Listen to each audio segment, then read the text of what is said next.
What's going on, guys? Welcome back to Too Fast Garage. Here with James. We have his Mustang here, which we can't hit because he's on that stock half shaft. If you haven't seen the last video, the link is down below. But I do got a special car here today. I got a full bolt-on M235i. We're gonna be doing a KW coilover install, front and rear. Pop the trunk. Pop the trunk, James. Where's the trunk button? I have no idea. Found it. These are them.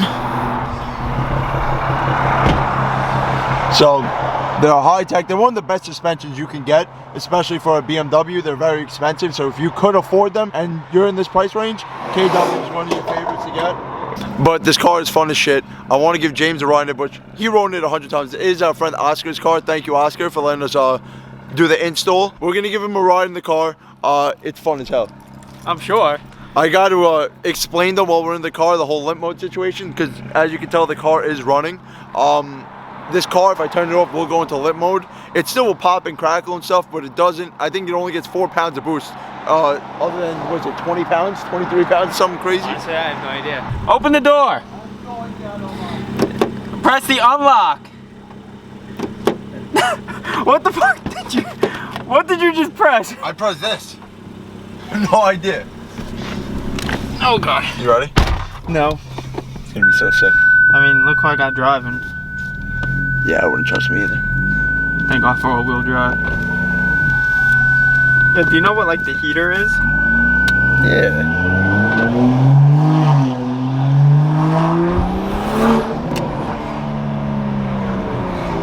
It's on sport.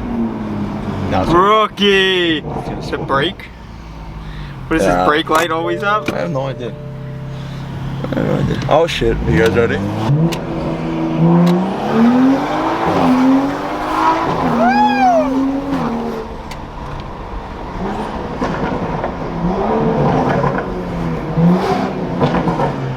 The pops are not as severe as before. Like it like just stopped. Is it warmed up? Yeah. It's nowhere near how it just was. Don't hit the brake, let it.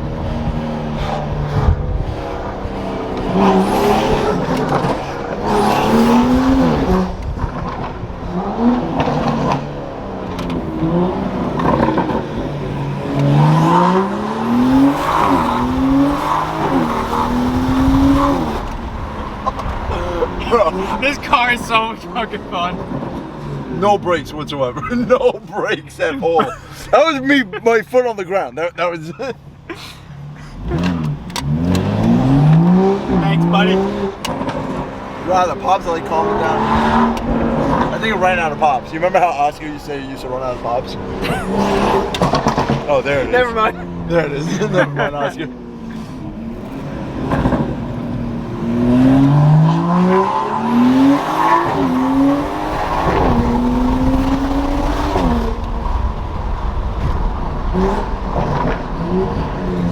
If anybody knows Oscar,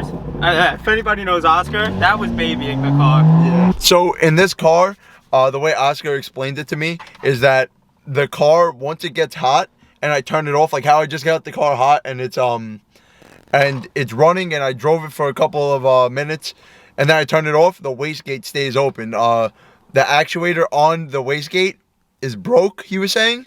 So if the car's hot and the wastegate's open, it'll stay stuck open once I turn the car off. So then when I turn it back on, it goes into limp mode, which only creates, or the limp mode only lets me get like 4 pounds of boost or something like that. All right, so I'm gonna show this car before we go to Jacob's lift and we're gonna do the install. This is a M235i. We worked on it a couple of times throughout the years. Oscar was a mechanic. He did a lot of work on it. It is a catless downpipe, Dynon exhaust, intake. What else? That's it, right? Tune. Yeah, tune. Yeah, so help if Oscar was here. Yeah, I know. So it is tuned. It has a catless downpipe and an exhaust. That's why it cracks like that. The tune obviously has a burble tune. I think he has BBS wheels, but these are for the winter. These are winter tires. Yeah, he has a winter setup, which is stock rims with winter tires. He has BBS rims also with it. So we're gonna put on the coilovers. He does have a sick pure turbo setup coming. He's not letting us do that, which I don't expect him to because I've never done it a day in my life. And nope, I don't blame him at all. BMW and their technology. Engine intake. But like I told you, even though it's a beautiful day out, I don't want to do a install outside. My friend Jacob, he has a lift, and it's actually the kid that we did the Ferrari video with. He has a lift. We're gonna do the install there, and we'll get back to you once we get over there. We're gonna be leaving in a few minutes. What's going on, guys? We just got to Jacob's shop over here. Jacob brought his TRX. Yeah, he had one of his 40 cars. We got James's car here also, and we got Oscar's car, where we're gonna be doing the KW suspension with. We're just clearing out the shop. Jacob has his work toys here, and we finally got a lift to be working on the car, because I told James I'm never doing an install again with being outside, even though it's 50 degrees out. But yeah, we got a lift. We're gonna put the car on and start the install.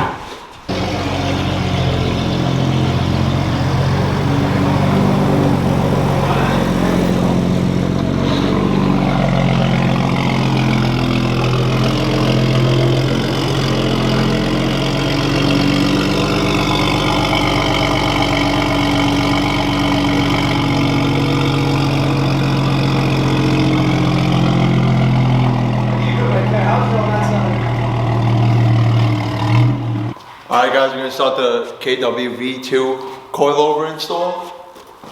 Ow! This is it. These are the rears, these are the fronts. Hopefully we don't have any problem with tools, because I use rear tools like E18 and E12, which you use for and nothing is going right. James's car didn't start this morning because he wants to change the fuel. He wants to change the fuel in the tune, and then thinks the fuel pump is blown. That's not the case. Help me out here. Oscar said it's heavy. I thought you've been going to the gym. No, I have. We're doing good. Yeah. Seems like you've been going to the gym. Mother's rep. So it does come with tools. KW toolkit. These are for the rears. Nah, it's not the tool we needed, but it works. What is it? It's just to adjust the height. This is what you use to adjust the height. These are the fronts. Yeah, Those are so pretty though. They're pretty though. Yeah, they are right? Nice and shiny. Daily driven though, so it won't be that shiny for long. Yeah, it is daily driven. 77,000 miles on this bad thing. Alright, let's get the install. We're gonna put the car on the lift. Lift it up, take the wheels off, and we'll get started.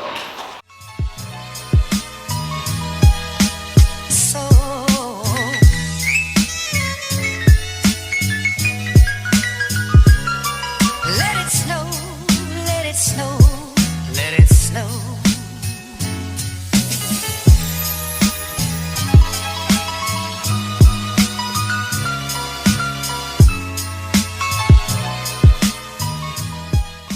Pretty much we're going to be taking this out, and there's going to be 4 bolts right here.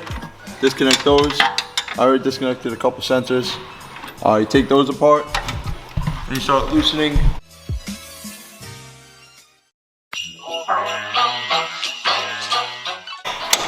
And once you take this one out, we'll disconnect, and then we'll take those 4 out, and after that we'll just have to drop the hub. Once that drops, this will get free. And then we'll just change the spring.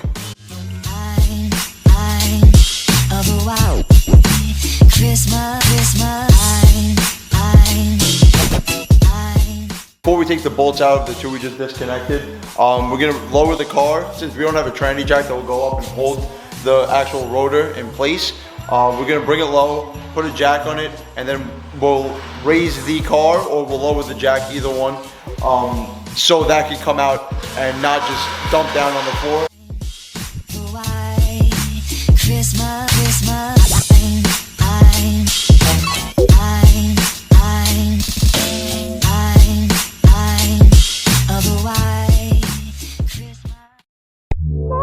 Yourself, a merry little Christmas night.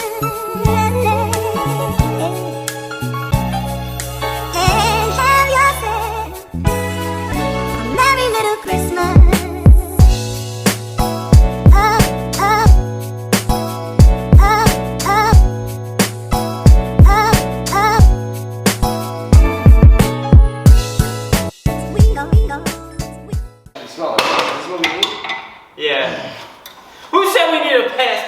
ratchet. The fuck? Alright. So like you just seen me and James do, we took out the spring, we took out the shock. We're gonna put the KW ones in. It was fairly easy. Pretty much what we just did was take these two bolts out right here. Everything lowered. The spring was right here, so once you just push this down, the spring came out, and we had 3 bolts up here for the shock. Took the 3 bolts out. That also connected to these 2. So once we took that out, that just came right out. And we had this one sensor that we had to disconnect. All right, now that the stock shock and springs are out on the rear, we're gonna install the KW ones. James is putting them together right now. So taking the hat, we put the hat on from the stock shock, putting it on the KW one. So pretty much what James is doing right here is we have to D-pin this, and KW gives us a connector right here that will go right to another wire that will pretty much delete that sensor that was on the stock shock. So what he has to do is just take this connector off, put this one on, and we'll connect the delete kit. All right, guys, for the last hour, we were stuck. We have to take a connector off and put the new connector on, and we couldn't do it. And we finally got it. So I didn't want to record that, but an hour later, we finally took the connector off. We got to switch this one with this one. We're gonna put this in, and then we'll do the wire delete, and then we're gonna continue on with the install. We've no place to go. Let it snow, let it snow, let it snow. This is gonna show the way that the car is gonna sit, how low it's gonna be. So you want to make sure on both sides that you measure it and You have the same spacing on each cap. Perfect. Yeah. So like now this. This guy's getting like 100 views just from us. So it'll be like that. You're gonna take this. Fucking out. Fucking out. Rubber mallet. Rubber nuts. Take it out. No. There you go. Alright, we can let go. Good, good? Yep. Mine's in! So you just press it down? Yeah, I'll do it. I'm more Sure, I don't want to break nothing. That's what I said, but you can pull it all the way down. Go. Alright, just keep on going. It's in. So now we're about to put this KW shock in like this.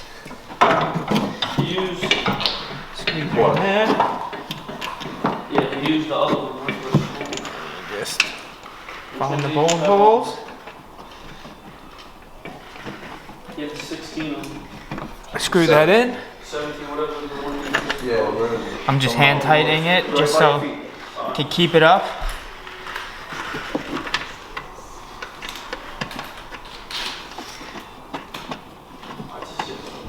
So now I'm gonna tighten those 3 bolts. We're gonna lower the car, and then we're gonna jack this up to get the other bolts in to connect the hub and this shock back in. We go, we up, up, up, up. We go, we go, we go, we go, we go, we go, It's the fifth of love. All right. The rear is done. What time is it? It is 3:20. It's 3:18. What time do we start? I don't even know. No. What time? 1 o'clock? 1? All right. 2.5 hours to unplug a... 2.5 hours to do the rear. But to give ourselves credit, we're not really mechanics, and we never worked on import. You've seen before, we had to D-pin, and we had to hide everything back here and pretty much delete that sensor. At the spring in, the shock in, we're good to go, as James is doing right now. He's tightening everything, Let it and then we're gonna head to the front.